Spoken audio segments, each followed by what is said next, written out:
Okay, and it looks like we're recording. So today is May 15th, 2020. So far, there are 1.46 million cases of COVID-19 in the United States, where 255,000 people have recovered and 87,218 have died. Our interviewee is currently in Eau Claire, Wisconsin, and in Wisconsin there are 11,275 cases of COVID-19 and 434 people have died. Okay, so it is 2:31 p.m. So what is your name? Mackenzie Shay. All right, and do you mind sharing your demographic information for the study? Yeah, of course. So I am currently 22. I identify as a female, and I would be considered a white. Okay. So what are the primary things that you do on a day-to-day basis, such as your job or extracurricular activities, and how they've been affected by COVID-19? Yeah, I mean, the ones that I'm doing at the moment because of COVID-19 are a lot different than what I had been doing prior to this. Before COVID-19, I coach figure skating, and I'm also on the University of Wisconsin Eau Claire's synchronized skating team. I participate on the State Board of Aspiring Educators for Wisconsin, and I am currently attending University of Wisconsin Eau Claire to get my degree in education, along with another job that I do is I work at Sylvan Learning Center here in Eau Claire. And so a lot of that's had to shift, and a lot of things have changed these past couple months now, I guess, because of the COVID-19. So the skating rinks closed down within weeks of this starting, within about a week.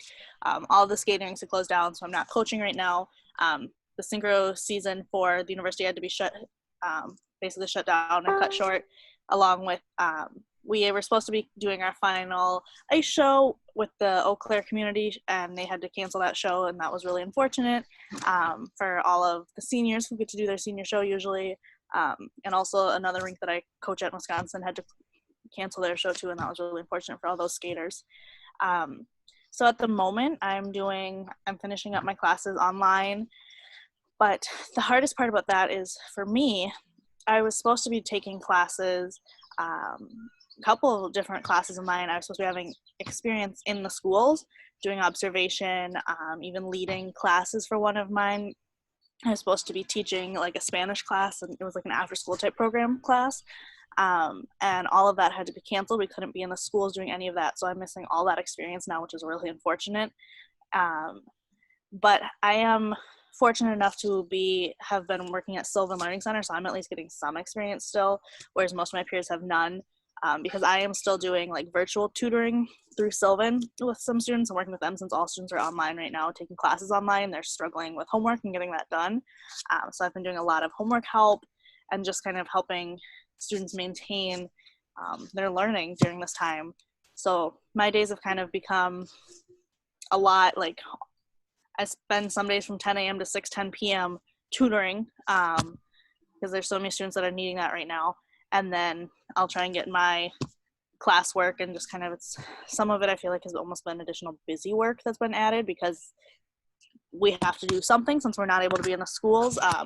Most of my professors have been really great about finding like really useful articles for us to read and respond to. So most of mine's not too much busy work, but I know that sometimes some of the things that were on there is like, well, we have to come up with something to do. So here's this discussion to talk about. But thankfully, I have really good peers who make these discussions really useful, whereas I know some classes aren't going as well just because it's hard to do things online when they're meant to be in person. But we're all making it work as best we can. All right, nice. So what's it currently like to live in Eau Claire, Wisconsin? It is a nice area to be right now because there are at least a lot of parks and people can still get outside and go for walks. I have my boyfriend's been staying with me, so the two of us are able to get out and go for walks, but it's really sad to not be able to like see friends, because I have friends who are still here, but I can't really get together with them. I can't see them. I know that I've seen some people out with friends, but I think it's mostly people that they're living with already. So Eau Claire hasn't gone as strict, I feel like, as some areas. I've seen some people have a lot more like really strict precautions about going out places. We have a lot of our like craft stores in Wisconsin are closed, which is kind of a bummer. Like, I know, because I'd seen, for example, like Joanne, I get their emails and stuff from Joanne Fabrics, and I had seen stuff about, oh, like curbside pickups available, but they're not actually doing that in Eau Claire. That was from like a Minnesota one. That's because that's where it signed up for the emails. So we have some of our, grocery stores and everything are still open. And there are a lot of people who, you see wearing masks is just like a new normal kind of, and it's weird, but it is what it is. But it is unfortunate that a lot of places have closed down. Although, what did I say, Friday? So like 2 days ago now, on Wednesday, a bill was passed, and the bars have opened in Eau Claire. So a lot of the bars were really busy last night. I was seeing on like pictures from people. I didn't go out personally because I don't know. I don't feel very safe doing that yet. But I do know that they are opening up again, and so people are just really excited to get back out. Right, right. So when you first learned about COVID-19, what were your like initial thoughts about it? I think it was just a lot of like confusion and uncertainty, especially because everything, it just kind of like happened all at once. Like all of a sudden, here's this disease, and like, I'd heard about it obviously when it was in China. I was like, oh, that's unfortunate. That's a problem. And I knew that it was something we should be worried about, but it obviously hadn't gotten here yet. It didn't get here till a month later, from like when I think the original one was found, something like that. I don't remember exactly anymore because I feel like it's all just kind of melded together. But I was, when I first heard about it, it was concerning. And my mom actually works as an English teacher for students in China. So I was able to kind of, when it first came out, like I was seeing the impact of it because they were at home already. Her students were at home during the day. So she was kind of talking to me about how she had students at home all day. So she was doing different hours. So I knew that it was important, but I didn't really feel the impact of it till it came here. And once it basically hit the United States and then Wisconsin, it was within like, I feel like a matter of hours, things were like shutting down, and every minute we were getting updates about changes and what was happening, and this was closed, this was not closed yet, and then, oh wait, now it is closed. And so it's just a lot of confusion and uncertainty those first like 2 weeks. I feel like it was just like overwhelming. It was kind of a mixture. Like I remember feeling stressed and confused and just like numb because I didn't really know what was happening. Mm-hmm, mm-hmm. So how have your thoughts like changed since first learning about it? So I almost feel at this point like it's been going on for so long that I almost just become, again, I'm going to use this word like numb to it, because it's a matter of like it's here and it's what's happening, but I kind of almost forget about like the severity of it because it's been going on for so long now, and I'm just kind of like, okay, like this is just what we're doing. And then I'm like, oh wait, like when I go out to the stores, I'm like, there is actually like a pandemic going on and things are different. And Oh, it looks like you've paused. like, Oh,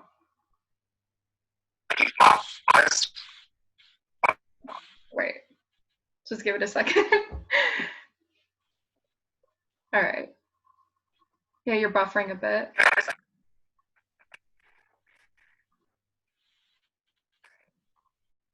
Oh.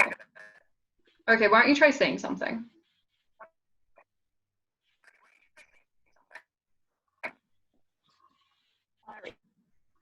are we back? Oh, what was that?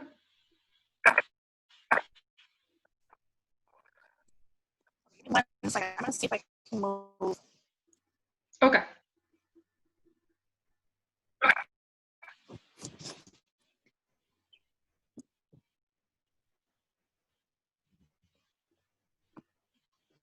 going to take a little field trip.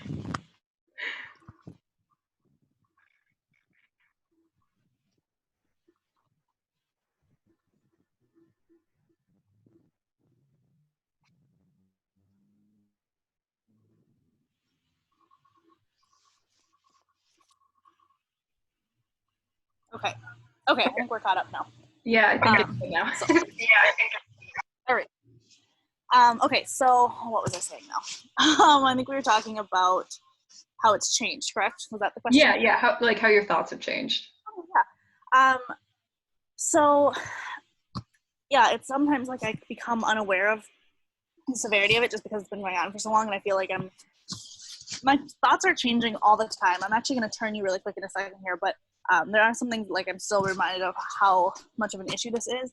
For example, like right across the street from me at the moment right now, which is why I've been on the other side of the house to begin with, is a food drive that they do every Friday here in Eau Claire to help people who are without jobs right now, because that is a really big issue. So I don't know if you can see that going on over there, but they have the Feed My People food bank over there. So that's really nice that they're doing that in the community, and I know there's a couple different days where they have that going on in different places around the community.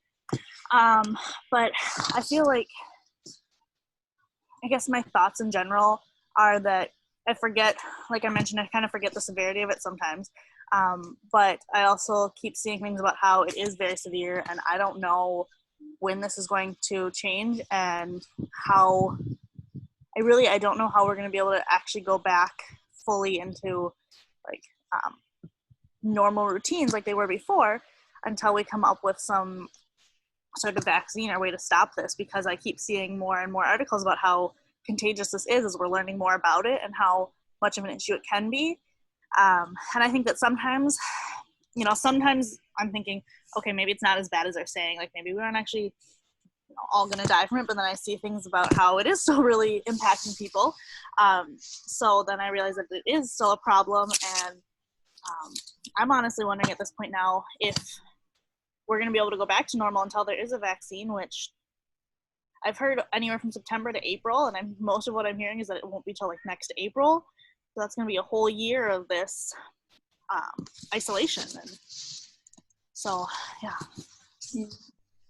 So you've shown us the food bank across the street that's helping people, but how else has like your community risen up? Yeah. Like with COVID-19, like what are other things that are being done to help people? In the community, there's a lot of like school districts who are trying to help and just make sure that the students are still having food and being able to eat. And there's been a lot of support in the community for like small businesses and trying to keep them alive by doing a lot of like the like pickup, curbside pickup for small businesses that are able to stay open. That's been a big thing, like a big, I guess, focus for the community has been trying to keep the small businesses in our community alive. And also lately, there's been a lot of focus on high school seniors because they're missing out on graduation. So I know that there's a lot of places around the community that are trying to come up with ways to honor these high school seniors. That's the big one that I'm hearing about right now. There's a lot of like different news stations are trying to put together things for seniors, and virtual commencements, and kind of just talking about ways that we can help the high school seniors, as well as the people in our community, by just kind of keeping them safe with the different regulations that are still in place, and being asked to wear masks at Target and the other stores. I heard that very recently Menards, I believe it was, had put in a regulation, I guess you could say, where people have to wear masks, and as you're going into the stores, like they're taking people's temperatures to try and see what's going on and try and keep people healthy. And I know like at Sylvan we're going to try, we are going to be opening up in center again in June with, limited people coming in, but it'll be that same thing every time students come in. Like everybody has to wear masks, and every time any like students, teachers, any of us come in, we'll be taking our temperatures as well to try and make sure that we're all staying as healthy as we can be. Right. So how are the people around you responding to the COVID-19 pandemic? I think that it was a lot of confusion at first and just a lot of like worry. But as we've kind of settled into routines, I feel like people are kind of in their routines and it is what it is, but people are getting antsy now. And it's been going on for so long that I see a lot of people being antsy and more people starting to go out and seeing friends and getting together with other people again. And, you know, I think for the most part, they're all staying, you know, limited in the number of people that they're getting together with. But there is some amount of people going out and kind of going to see people again and going to visit other people because they're tired of being at home. So I am seeing that, not from a lot of people, but I am seeing that from some people. Yeah. Yeah. So I noticed in your window that you have a rainbow and some hearts. Is that something else that like the community is doing during the outbreak? Yeah. So the rainbow is actually for in Eau Claire we had done some of the houses were trying to like put rainbows in the window and do like a rainbow walk kind of. So that way like when kids are going to walk they can do like a rainbow hunt and there's rainbows in all the windows that they can look for. And then the hearts are just for just kind of like the world of hearts. It's going on like nationwide to just show support. And I've seen a lot of windows in Eau Claire from different houses, different businesses that all have the hearts in them as well. Nice. Yeah, no, that's really nice. So you've talked about how this has affected you a little bit as a student, but can you tell us a little bit more, like what is your major and when are you planning on graduating? Yep. So I have a double major in English education and Spanish education. So basically the biggest impact of this for me has been, so this is I will be graduating in December, assuming everything is able to go to plan still. And for me, this semester I'm in what's called our block semester for teachers, which is the one either right before you student teach, or else sometimes you'll do this one and then there'll be like a catch-up semester for your other classes than student teaching. But for me, this is the one right before student teaching. So along with the rest of my cohort that's in my block with me, none of us are able to be in the school right now doing our in-class placements. And this is something that's really challenging because some of us haven't had any in-classroom like experience in the classrooms doing observations or helping since our freshman years, and most of us are seniors now. So that's been a long time. So this block is usually really important because it's 3 hours every day you get to go and observe a classroom and kind of just you get the most experience. I feel like teaching, like you need that hands-on experience. You need to be able to be in the classroom, working with students, seeing how other teachers are teaching, kind of feeling what styles would we be working in my like classroom in the future. So I'm missing out on all of that right now. And going forward into the fall, I'm not 100% sure what's going to happen with student teaching. I was supposed to be getting placements earlier this week. At the beginning of the semester, like a meeting had been set up it would have been this Mondays when we would have all gotten our placements. Because they're trying to figure everything out, we haven't gotten those yet. I'm supposed to be getting an email any day here now with updates on what student teaching placements are going to be looking like. And they will probably try to place us, is what it sounds like, with teachers. And then it's kind of up to the district and I guess the state at this point on whether schools are open and what we're going to be doing. Because it is sounding like there's a very, very good chance that come fall we will be back to still doing online school. I know that a lot of like professors at the university have already planned for that, for like their classes. So for me as a student teacher, it's going to be, I'm going to either be teaching online in the fall, which is a very different and interesting experience. And I'm hoping that at least by second quarter, I could have at least one of my experiences in the classroom, because if I don't have any in-classroom experience, that's very, very detrimental to my degree. Excuse me. My goodness. So I think that it's just really, unfortunate, and I'm really hoping that we're able to get in class, because there is a possibility that if we aren't able to go into the schools and be having in-person experiences, that my graduation date might have to be pushed to the spring, and I might have to take basically like a gap semester,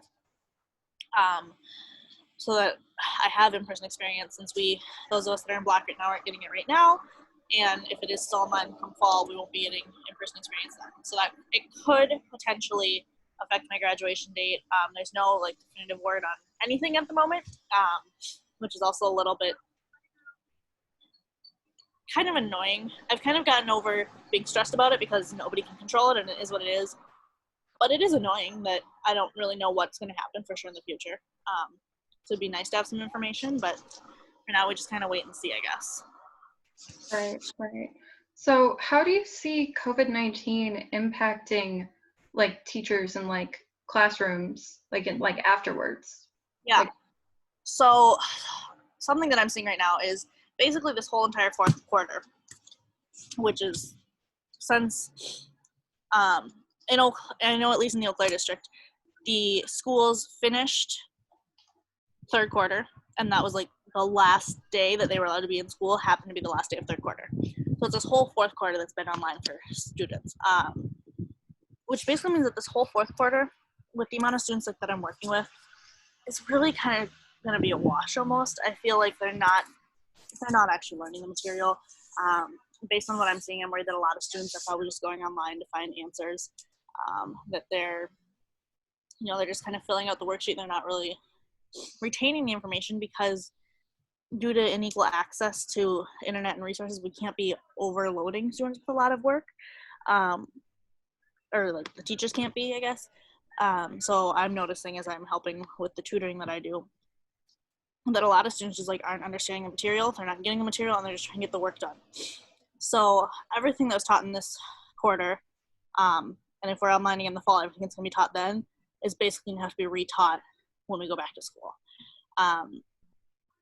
Students are going to fall so far behind. There's the normal like summer slump where students kind of regress, and that happens every summer. When you're not in school, students, they lose information. We all retain only a certain amount and lose stuff. But because it's so much longer, it's going to be twice as hard to go back. And with everybody being used to being at home for so long, I know when we go back, student behavior is going to be all over the chart too. You have students right now some students really, school is their safe place and they don't like being at home. And they just don't have the support that they need at home. So for those students, it's really important to get back into the school. But for other students, it's going to be difficult to go back to school, and they're at home right now where they can be doing whatever they want to be doing, and once they go back to school, they're going to have to get back to the rules and the regulations and policies that school comes with. So it's gonna be a challenge for everyone all around. mm-hmm. So how has COVID-19 affected you and your families, or you and your boyfriend's day-to-day activities? You mentioned going on walks, but like what else have you guys been doing all the time? I've been watching a lot of movies, and just a lot of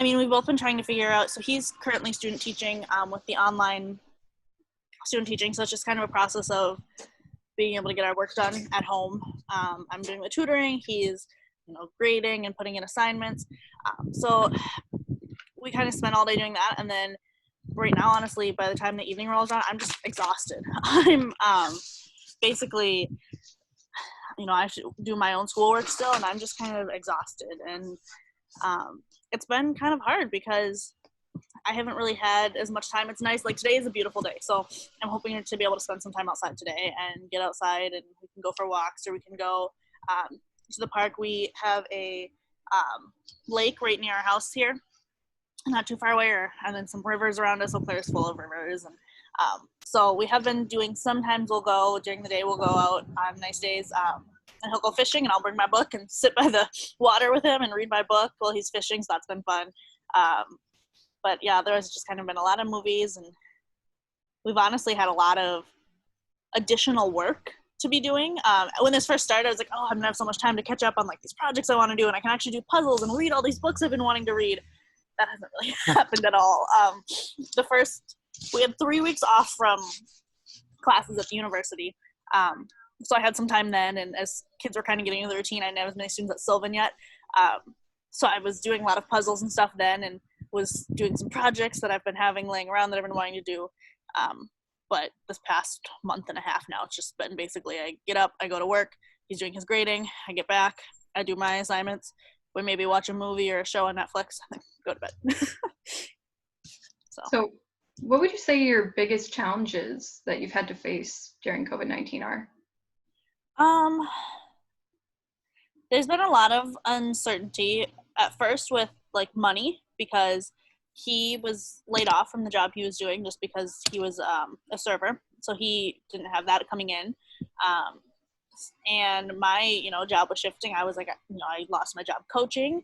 I didn't have the income coming in from that. From Sylvan at first, I was like, I don't know if we're actually gonna be able to open, like what we're gonna do. So that was challenging. I am glad that I've been able to be working with that. So I do have some money coming in from that though. So I think honestly the biggest challenge has been trying to avoid feeling super depressed all the time because we're stuck at home. And so it's been just kind of taking care of myself and making sure that I'm still not just eating all the junk food that's in the house when I get bored and sit and watch TV and eat food. So just kind of taking care of myself and my like well-being has probably been the biggest challenge that I feel like I've been facing. And just not being able to see my family and friends, like I'm a people person. I need people, and so that's probably been the hardest part for me right now, is not being able to see people. How have you been keeping in touch with your family and friends? I mean, I text and Snapchat my friends. I do try to call my mom a couple times a week, but actually something that my family's been doing that's really fun with my mom's side of the family is we use like the Marco Polo app. I don't know if you've heard of that app, but it's like a fun little like video one. Basically, you kind of video record yourself, talk, do whatever, and then it stays on there, and you can go back and watch them later, kind of like a text, and they don't like disappear.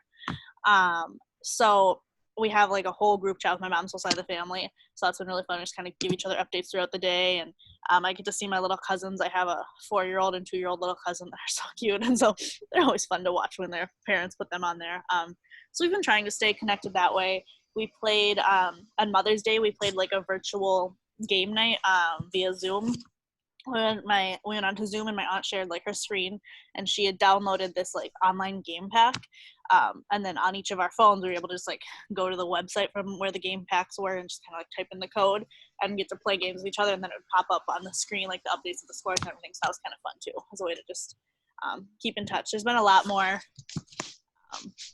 definitely a lot more use of technology, obviously, to keep in touch. And I feel like I've been doing a lot more Zoom calls with people and just trying to stay in touch as best I can. Okay, great. So on a little bit more of a downer topic, have you or anybody you know gotten sick during the COVID-19 outbreak? Not specifically with COVID, no. I know some people have been,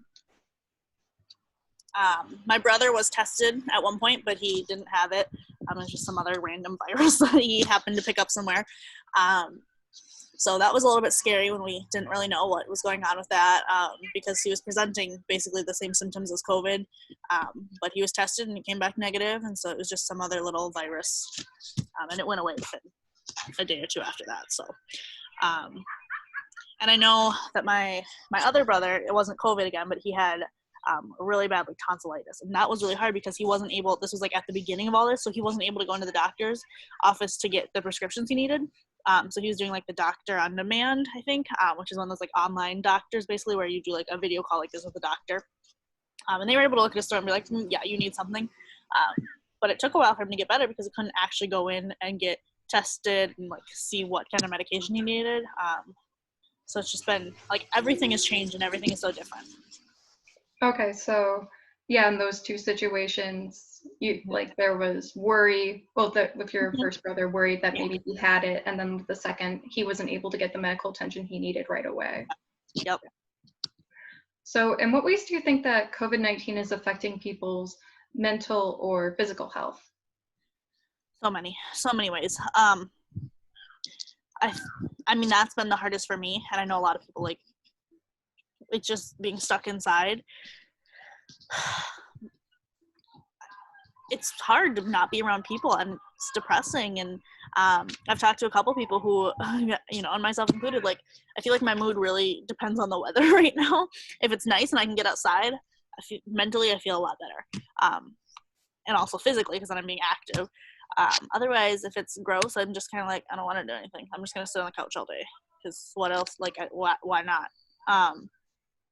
So I feel like there's a lot of depression that's happening right now, and especially people who are already diagnosed with depression. I feel like it's probably gotten a lot worse because you don't have necessarily motivators to get you up and get you moving. And I know that for me, that's something that's helped in the past when I have felt more depressed. And so I think it's a really big impact on people's mental health, is we really need to just make sure that we're doing as much self-care as we possibly can. And like physical health, I know is the whole like COVID-15 for like a lot of us are sitting at home.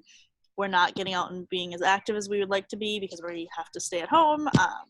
We're kind of just stress eating probably for a lot of us. I know I am, at least. I can't talk for everybody, but I know that I tend to stress eat. And so I've been doing a lot more of that. And I'm trying to stay active and get outside when I can and go for walks like I mentioned. But I think that we're all going to have a lot of recovering to do after this. For those of us even like who haven't been sick, is we're going to have to recover mentally and physically as well. Right. So even like hopefully when we can get like a vaccine for for this, you think there's gonna like that's not gonna be the end of the impact of COVID? No. Okay. No. So what have been your primary sources of news during the pandemic? Honestly, like I'll see a lot of times on my phone, like the like Apple News, like from the because I have an iPhone, so like in the morning the Apple News will pop up with like CNN or ABC or just like the different news sources. And so that's where I've been like, I don't watch the news on TV. I don't get a newspaper. I haven't seen one. I don't know. I don't know when the last time I saw one of those was. So basically it's my phone. And I will get articles on my phone, or else like I'll see a lot of articles on Facebook that people like repost from different news sources. So I'll look at those ones too. But probably like with all of this, my biggest source of news has been through my Apple News or whatever that is on your phone that kind of like pops up with notifications of news stories as they come out. Right. So would you say that how much you've been checking the news has changed with the pandemic? Yeah, I think that at first I was checking it all the time. Lately I've kind of stopped because there hasn't been as many changes. Like we just, on Wednesday, there was the bill that was passed that I heard about from somebody else, and I honestly haven't even gone to look at it yet because I'm like, okay, like until I actually see things changing, what am I going to do? You know? But at first I was definitely checking it like constantly and be like, wait, what's closing? What's the state? Oh, wait, how long are we closed? And I'm just kind of like, when things open, I'm sure I will know. So what do you think are important issues that the media may not be covering? I think that it's important for the media to be covering kind of as best they can I feel like there's a lot of like talk about how bad is the virus really? Is it really helping? Or like, is it really like as bad as people are saying? Is it not? Some people are saying, oh, it's all a lie. Just kind of keeping up to date with what is happening and any progress or declines that are happening, which I feel like they're doing a pretty decent job at, but I feel like we could get more updates on that. Especially like in our communities, it's important to know kind of what's happening in our community. And I feel like at first I was seeing a lot of updates like regularly with the cases in the Eau Claire County. And I haven't seen that as much lately. It could just be again that I'm not as focused on it though anymore. But I think that it was also nice, just like the positive news sources are good too, because we do need some positivity. So having any basically positive stories and good stories that can be shared are important too. Right. So how have municipal leaders and government officials in your community responded to the outbreak? Yeah. So I know that there's been a lot with the leaders. I mean, they're constantly in communication talking about what needs to happen moving forward, when we can reopen things. Is it safe to reopen? What are the policies of that? And I know, like, firsthand, because I am on the State Board of Aspiring Educators, I've been able to kind of touch base with some of the Wisconsin Board of Education and just kind of get some updates on that. And there's been conversations about when is it safe for students to go back? What is the policies that's going to have to be in place? And there's just discussions constantly still about what we can be doing for students, what we can be doing for, like, what teachers are needing, what communities are needing. So I think that they're doing, I feel like it's not, we don't always see that there's a lot happening, but I feel like behind the scenes there's a lot that they are doing constantly to figure out what they need to be doing to keep everybody safe. Do you have any thoughts on how local, state, or federal leaders are responding to the crisis differently? I think it's interesting because, like, I know that there's a lot of difference between Minnesota and Wisconsin with our dates, and I'm like, we are so close. I sometimes am like, okay, why, like, Minnesota was opening up before we were, and some of the regulations there are more strict than ours, some are looser than ours, and I'm like, why? Like, I don't, being as close to Minnesota as we are, we're only an hour away from the border here. I feel like, especially if you get to, like, somewhere like Hudson that's right on the border, I guess I'm just kind of confused why there's so, like, every state is so different. I get that, like, some states that have a lot more population, like New York, obviously is going to have their own regulations. But I feel like a lot of the ones that are nearby to, like, in the Midwest here should have similar regulations going on. So that's just a little bit confusing with all the different dates. But I know that we are kind of generally following the trends of each other. So. Okay, all right. Now, looking towards the future, has your experiences transformed how you think about your family, friends, and community? And if so, in what ways? I think that it's just important to make sure that I'm making time for them because I'm a really, really busy person. I stay busy all the time. And this has kind of taught me to make time for my family and friends, but also to make time for myself. I kind of tend to neglect my self-care, and I overwork myself, and I don't ever take time for myself, like, ever. I'm the kind of person who is doing stuff constantly. I'm running from one thing to the next, and I'm trying to juggle 10 different things at once. And that's not being sarcastic.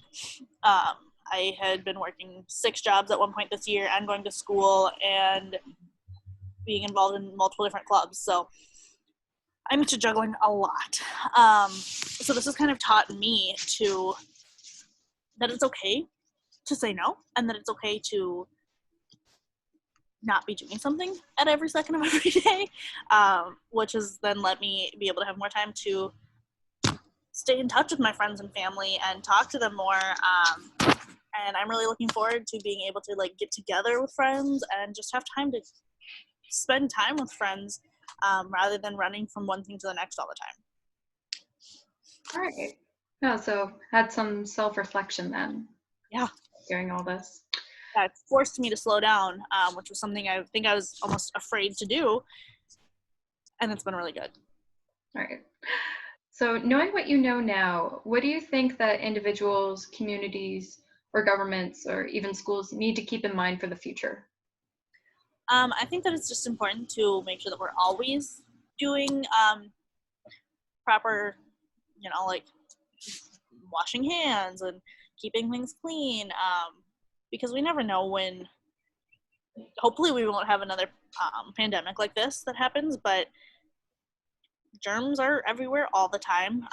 So I think that a lot of things I think that there are going to be changes to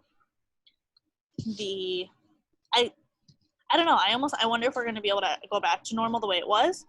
Part of me is like, I feel like people are just going to, like, once this is done, okay, it's done, we're moving on, like, the end. But other parts of me are thinking that once this is over, we're going to continue to hopefully maintain these, like, best practices of the washing things and cleaning things and keeping ourselves healthy. Right. Yeah. How do you think this is going to affect schools after this? Like, do you think it's going to affect class sizes, or, like, when you think of like elementary school kids, there's 30 in a room. Yeah. Like, they're close to each other. Like, how do you think this is going to impact it afterwards? I mean, I don't know. I go back and forth. Like, that's part of why I think it's going to be hard for schools to open up for a while until we have a vaccine for this, because we can't be putting that many kids that close together when they're coming from all over the cities and everything. But I don't know if it's feasible to make class sizes that much smaller. It would be ideal to make class sizes smaller, but I don't know if schools are going to be able to afford that.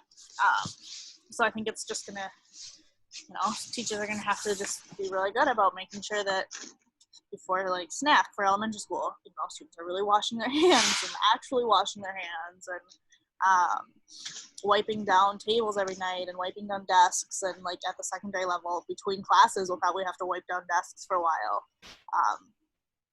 And that'll be interesting because, I remember when I was in high school, I was kind of a germaphobe myself. So I was always like, how many people have been sitting in this desk? There's so many different classes every day. And when was the last time these were cleaned? Ideally, maybe they'd be cleaned once a week, but how often does that actually happen? I feel like it doesn't actually happen. So I think that it's going to just be like a practice that teachers are going to have to make sure that they are getting desks wiped down, or maybe students will even like help wipe down desks at the end of class. It'll be like, okay, the last 2 minutes, we're going to spray down all the desks and wipe them down quick. And so. Right. So maybe just like foundational changes to how we've done things, just because it might not be feasible to change our entire system right now. Is that kind of what you're saying? Yeah. I mean, there are things that could happen. We could reduce class sizes. That would maybe help. But I don't think it's feasible. Well, like as things are now, like that would have to be like a larger change. Yeah. Mm-hmm. All right. Well, thank you so much for your time, Mackenzie. I had a really great time interviewing you for this project. You're welcome.